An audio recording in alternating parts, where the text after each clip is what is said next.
Welcome everyone. I am Avi for Oakland Creates. Today we are super lucky to have with us Maia Kobabe. I'm gonna share my screen real quickly, and then we will jump into the interview questions. But first, Maya, can you introduce yourself? Talk a little bit about yourself. Of course. Thank you for having me. My name is Maia Kobabe. I am a Bay Area-based author, illustrator, cartoonist. I am trans and non-binary. I use the pronouns EMR. I have a long history in zines and self-publishing. I self-published my first comic in fall of 2012, 11 or 12, one of those years. And then my first full-length graphic novel, Genderqueer Memoir, came out in 2019. And now I am working full-time on my third book, and I love comics. I love zines. I love zine fests. I'm excited to talk to you. Nice, excited to talk to you as well. As you said, you wrote Genderqueer, and talk a little bit about Breathe. I know you wrote or illustrated this with someone else. Yes, so Breathe is my second book. It is a nonfiction book about chest binding as an aspect of transmasculine healthcare, and specifically about ways to use binding to get like the most maximize the mental health and psychological benefits without minimizing any potential physical health like risks or dangers. And I co-wrote it with Sarah Peitzmeier, who is a research professor. She's working at the University of Maryland currently and had done a bunch of studies and interviews with trans folks about their binding practices and what they used, how long, how it had made them feel, etc. And she came to me with this idea of turning this research into a zine because she had published several academic papers, but felt like trans folks weren't necessarily like reading those academic papers. They were often paywalled in scientific journals. And she really wanted this information to reach the communities who could use it and put it to use. And I obviously loved that idea. So she gave me this huge document that was like all of the quotations from research participants that had been sort of gathered by her and some of her assistants into sort of categories based on people's experience, like how long they'd been binding or age of participants and that kind of thing. And basically, out of that research, we developed four fictional characters who are made up. They're not specifically real people, but who sort of gathered together common experiences that real people had had. And a lot of the language in the book is direct quotes from research participants. But of course, we wanted to keep people's medical history anonymous, so we're not using anyone's name or anything like that. And I'm really proud of this book. It's not very long. It's only about 64 pages. It came out about a year ago.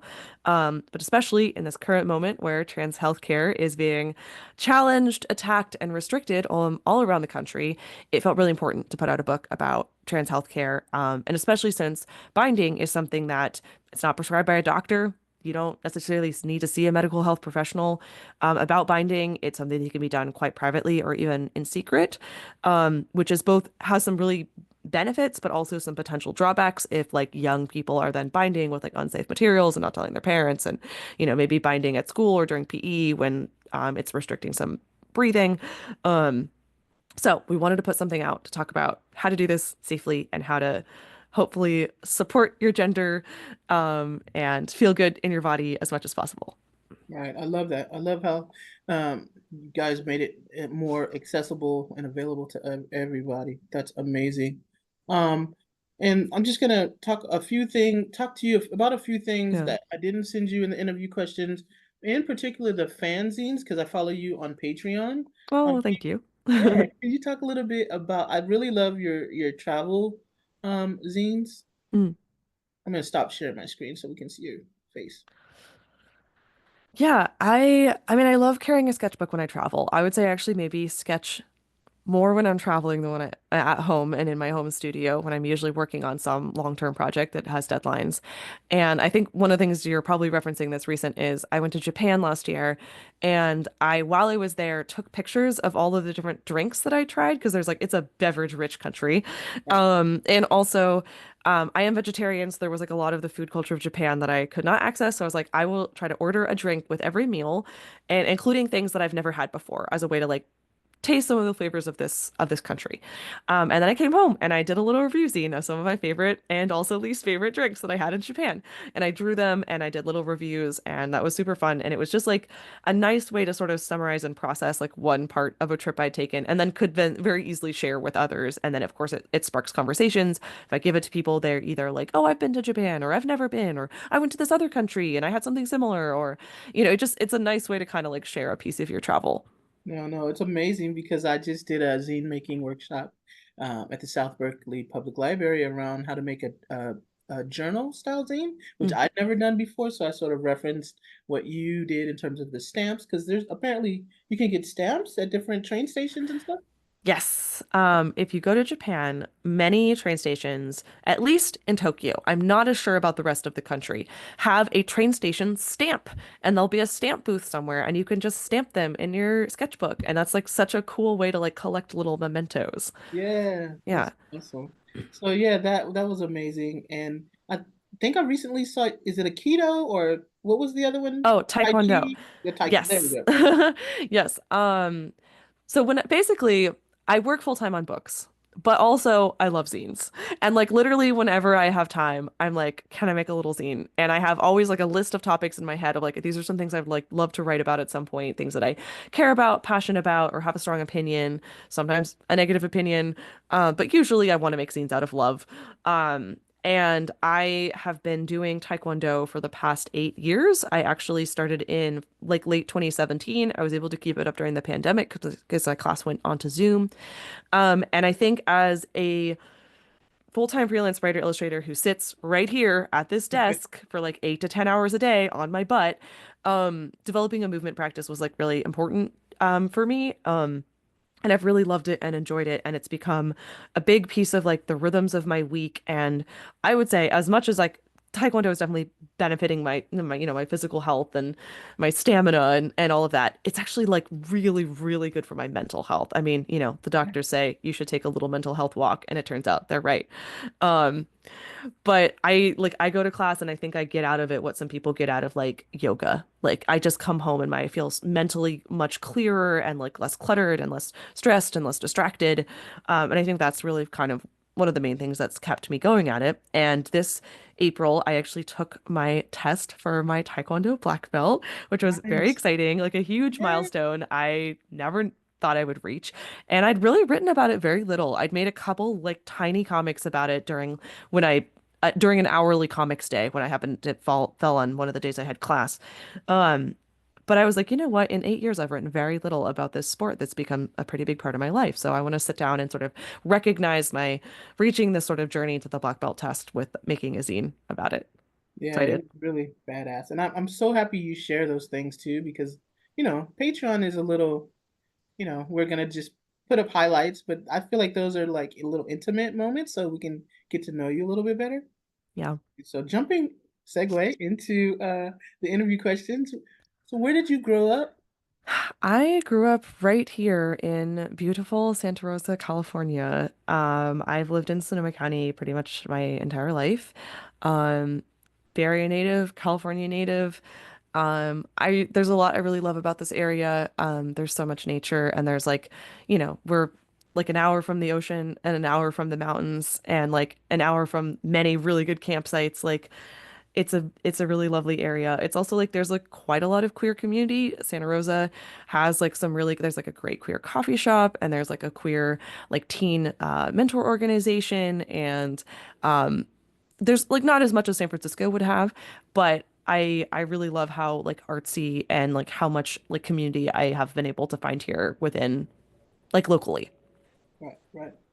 So also, I asked the other folks that I interviewed, is there one thing in particular that maybe happened that influenced your art making practice or sort of got you into making art?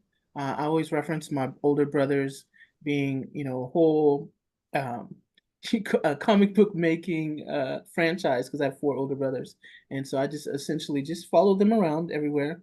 And one of my brothers, Kimil, is a huge, was an amazing artist, and I wanted to be like him. Do you have inspiration or something that happened in your childhood or even in your early art career that Hmm. made you get into making art? Yeah, I think. if I'm going back to childhood origin stories, I think two big pieces that I have to mention are one, that I am very dyslexic, Hmm. and didn't learn to read until I was 11 years old. And so until then, drawing was like my main method of communication. And I would draw a lot, but I loved stories and I loved books. I wanted to read so badly. Like I was Hmm. very motivated. I just took me a while for the right and left hemispheres of my brain to connect to each other. Um, but so I think basically being unable to express myself in writing and unable to express myself in words or in reading meant that I really turned to drawing as the way to connect to the world. And then second, I grew up going to Waldorf schools as a young person, and Waldorf education is very arts focused. And a lot of the teaching is done through a teacher either telling or reading a story and then students like kind of drawing what they heard in the story or the key moments, or there's a lot of drawing along with the more sort of academic subjects. And so because I was good at drawing and because I could demonstrate um, sort of that I was taking in the information that I was learning and remembering through drawing, it meant that my teachers knew that I wasn't just like a complete space case. I wasn't paying attention. And they kept me like in the same class and in the same grade level with my peers, even though I think possibly in a public school, I would have actually been held behind into more of like a special, a learning disabilities class or something.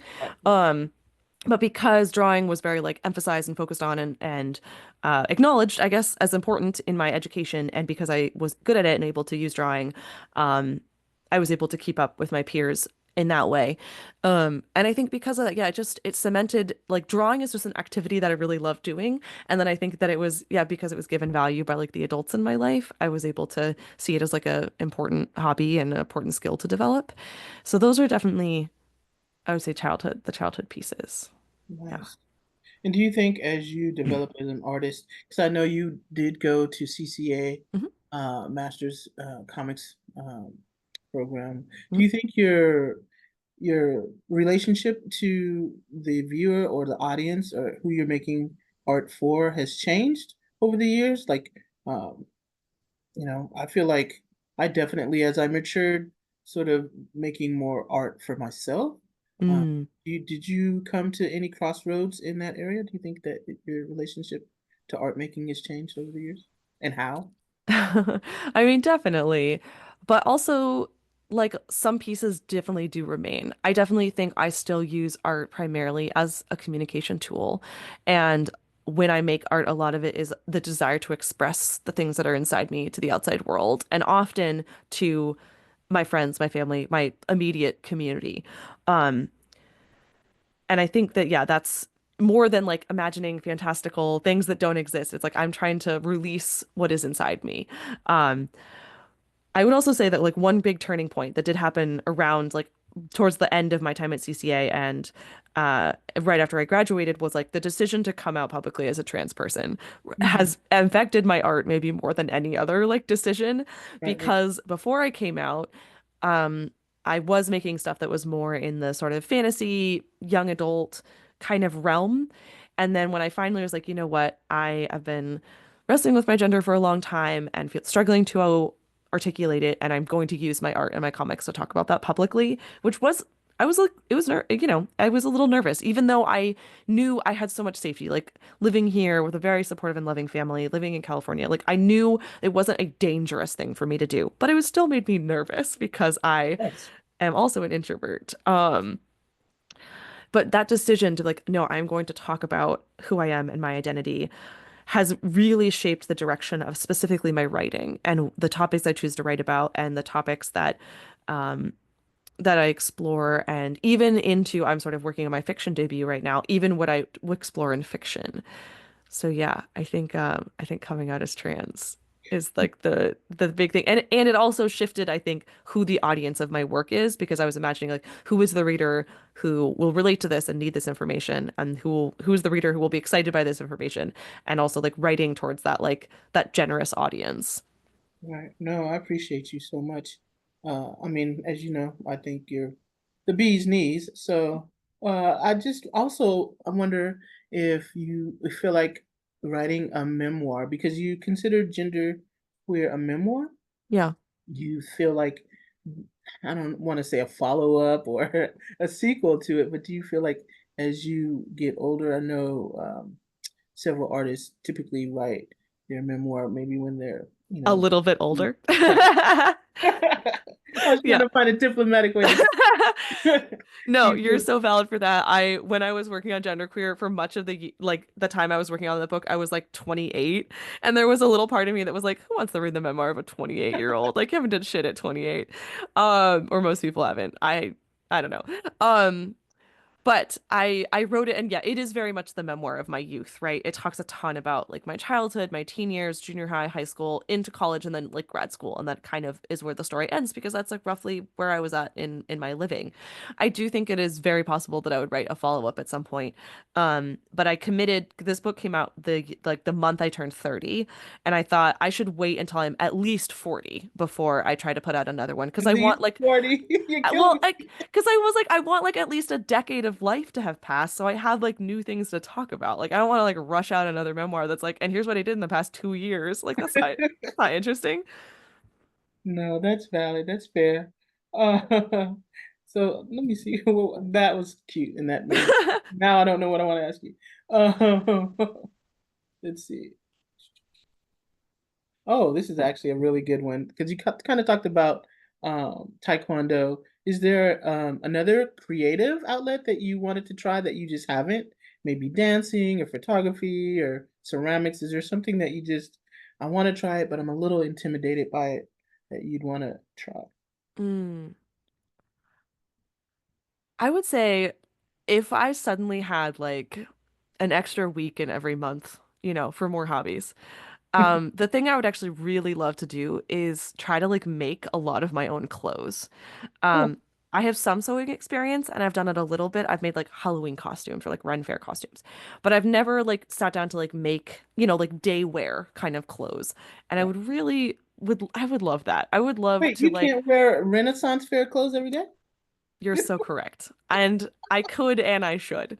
But I would need to make like I don't know, two or three more pirate blouses in different colors or something. But yeah, that's exactly what I mean. Is like I would love to I would love to learn how to make like a collared, button-up shirt like the kind I'm wearing right now that has like Right. kind of pretty structured. But also I'd be into making things like yeah, like fantasy vests or capes or pirate shirts for day wear with maybe some like embroidery and I don't like know why I flashed the beadwork. Xena the warrior.